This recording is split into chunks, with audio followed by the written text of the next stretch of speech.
Welcome to Kozversations, where your host, Carl Kozlowski, talks with the world's most interesting people. And now, this week's Kozversation.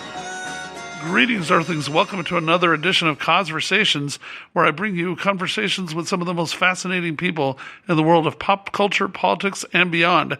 And today, I'm bringing you somebody who I'm truly excited to be talking with. I've been a fan of his ever since I read his debut novel years ago called The Perks of Being a Wallflower. He went on to write and direct the movie of that, which is also fantastic. I highly recommend it.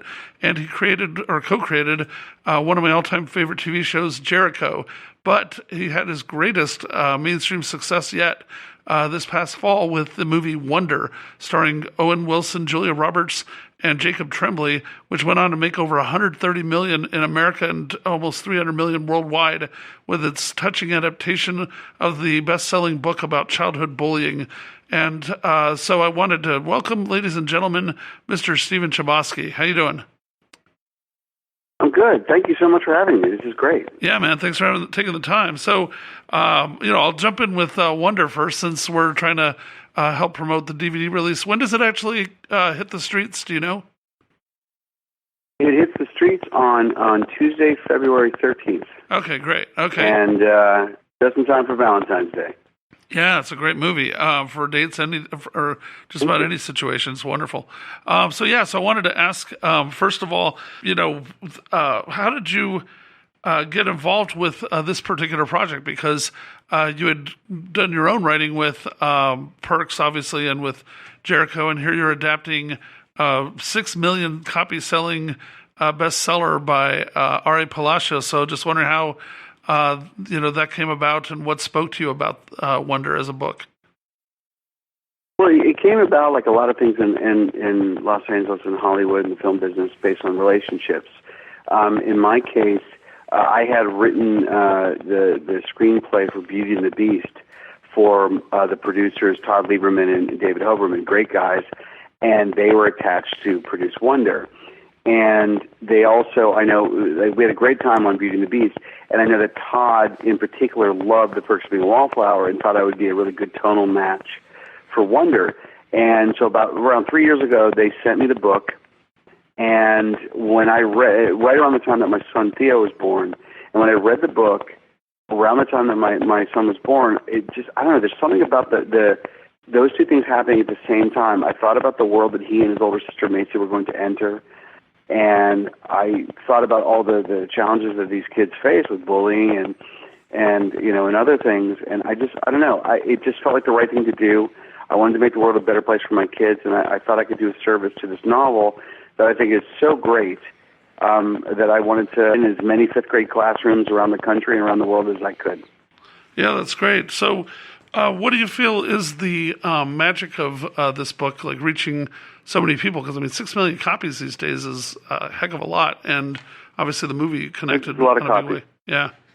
Yeah, I feel that what is so special about the book, above and beyond the fact that Augie is a wonderful character and he's a real underdog, and he's just does such a great job of going into that mainstream school. So that's beautiful. But I think if the book and the movie were just about Augie's story, I don't think it would have been nearly as impactful. The fact that R.J. Palacio did all the different points of view of the sister's friend and of Augie's friend and and after a while she does this wonderful magic trick about to encourage empathy, where every person that you find yourself judging, by the end you know them so differently. And she really encourages, just like the greatest American novel ever written, in my opinion, To Kill a Mockingbird, she shows you how to walk in somebody else's shoes. And she does it with a lot of elegance. She doesn't preach. She teaches. And there's a big difference. And so I just, plus it was so funny and emotional, and it touched me as a parent. And I don't know, I just think that this particular book is going to be one of the great, I think eventually it'll become synonymous with fifth grade, the way that To Kill a Mockingbird and The Great Gatsby are synonymous with high school. Yeah, I just want to say offhand that I'm not trying to draw you into a criticism of any other filmmaker, certainly not a legend, but I just want to say that I saw 1517 at Paris a couple nights ago, and a big chunk of the movie is Clint Eastwood directing the three guys as little boys, and it just so hokey. I'm sorry to say, and you do an amazing job, like keeping these kids real, and it didn't seem false at any moment at all. And unfortunately, my opinion, not trying to put words in your mouth, he just didn't nail it with the kids at all.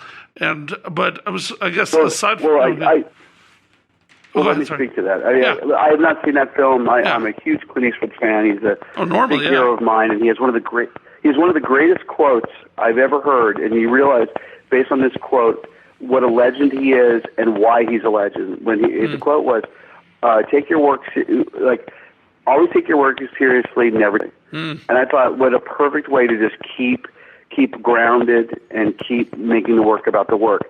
I've not seen the film. I don't know. What I will say is, in terms of working with children, some people, I spoke to many directors kind of preparing for my work on Wonder, and I studied the greats. Steven Spielberg is probably the greatest director of children who ever lived, and Rob Reiner did such a great job with Stand By Me. And I looked at it, and what I was able to come to through all of my study and just my own instincts was, kids want to be authentic.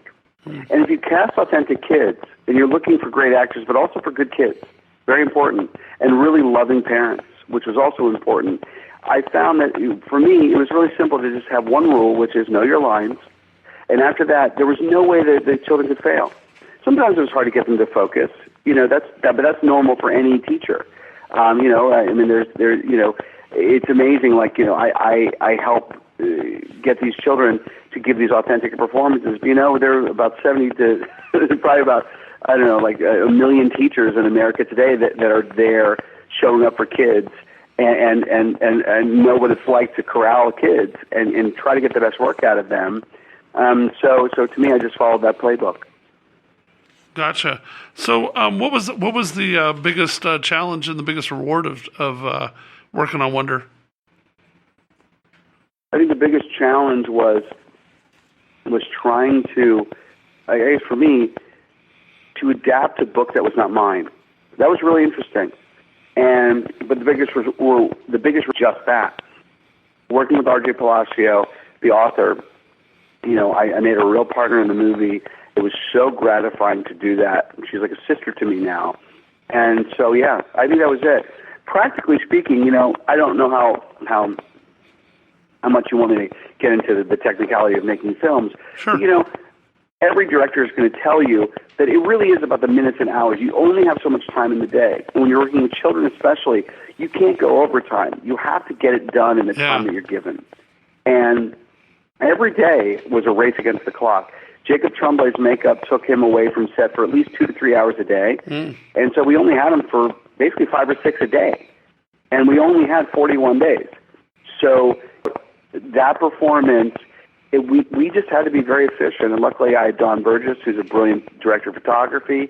He did so many great films like Forrest Gump. And I mean, his IMDb is as long as your arm. He's just a brilliant man. Crew, and we knew what we were up against, and we did it. So yeah, I would say really the biggest challenge was doing something I had not written, but also just the practicality of working with kids. Because we were not going to make this movie by law. The law says they can only work this long, so okay, that's how long they get to work, and let's make that as good of an experience as we can. Yeah. No. Okay. So then, what do you feel has been what made the public connect so well with it? Or I already doubled. Well, I think ultimately, no, you're not. No, okay. I think that the public.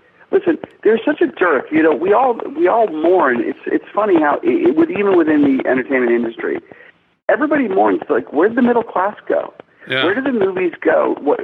Why do the lower budget movies have to be dark and depressing? And why do the bigger budget movies always have to be about, let's say, like a superhero or something like that? These kind of movies have been missing from the landscape forever. And when I was growing up, there were so many live action films that the whole family could go to and genuinely enjoy. How many of us loved E.T. or there's so many of them. Spielberg, he was almost a cottage industry in the 80s, giving families this kind of entertainment, like whether it was the Goonies or whatever. There was just these great films that we could enjoy, And so I feel that people connected because from the landscape a little bit, but also I think ultimately people are very smart, and they know that if they're connecting emotionally, that we're setting out with wonder to really entertain people and make you laugh and cry and really go, really enjoy an underdog story, and that the fact that it also led to this great moral lesson for children, and maybe some adults who need a reminder every now and then that to have some empathy that everyone has a story to tell that you meet. It just seemed to click in the right way, and our intentions were good and they were pure, and it really led to something beautiful, and we're all very, very humble and very grateful that the audience connected to the film the way that they have. Great. Okay. So I'm going to move on from that to talk about one of your other great works, Jericho. That was a show that, for people who aren't familiar, go get familiar with it. But basically, it was 2006 series, lasted like a season and a half of about what happens in a small Kansas town called Jericho after a nuclear bomb lands nearby, and we're focused more on the human ramifications of it than sci-fi and effects driven and all that. Just wondering, what inspired that idea? How did you get the idea for it, and how did you decide to take that approach versus a more obvious devastation and effects driven type of thing? Well, the original idea came from my co-creators, John Steinberg and Josh Scher. Two lovely. They were very young writers at the time. Now they're wily veterans now. At the time they were young, and I just fell in love with it. To me, when I heard, small town, the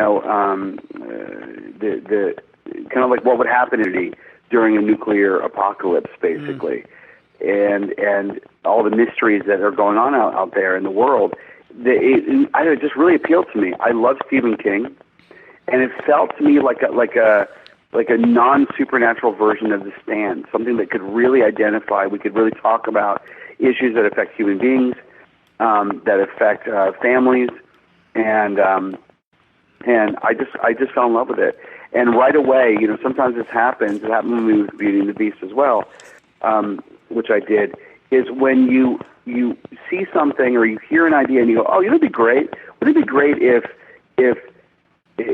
we're in this small town and there was this farmer and the IRS was going to, an IRS woman was there and she was going to foreclose on the farm because of back taxes, and then the bomb drops and suddenly she is alone and stranded with no family in this small town, and he is the most powerful person ever because he has the food and the relationship that would come from that. There were so many of those ironies that came to me. And I really deeply enjoyed creating the characters and also coming up with the point of view, because the one thing I know, my collaborators, they wanted to blow up the world in the first 3 minutes. I said, no, let's just show one bomb and then let's show two, and let's let the audience wonder what's going on out there, because now they're like the citizens of Jericho, cut off from the world, not understanding that they may be an island in the middle of nowhere. Yeah, and I gotta say, it's kind of been fun the last month or so. My mom, who is like 74, finally caught on to the show randomly on Netflix, I guess, or something. And she's like, "Have you heard of this show?" And I'm like, "Are you kidding me?" And she got totally hooked. She kept asking me, "What happens? What happens?" I'm like, "You just have to watch." But so I was wondering with the show, and she did ultimately. She raced through it like in 3 days, I think. It was crazy. But that's amazing. Yeah. So one thing I was wondering about the show is then. What do you think inspired the passionate reaction from the fans? Because on the one level, I guess it's what cult classics go like, that CBS didn't think it was worthy of a second season at first. Then the fans, I forget what they sent in. If you could tell that story, it was kind of funny. But they came back, but they only gave you like 7 episodes. Did you know that you only had 7 to wrap it up, or did they leave you hanging again? We only had 7. What happened was, when CBS canceled the show, it's funny now in hindsight. Like I think we were canceled with like 8 million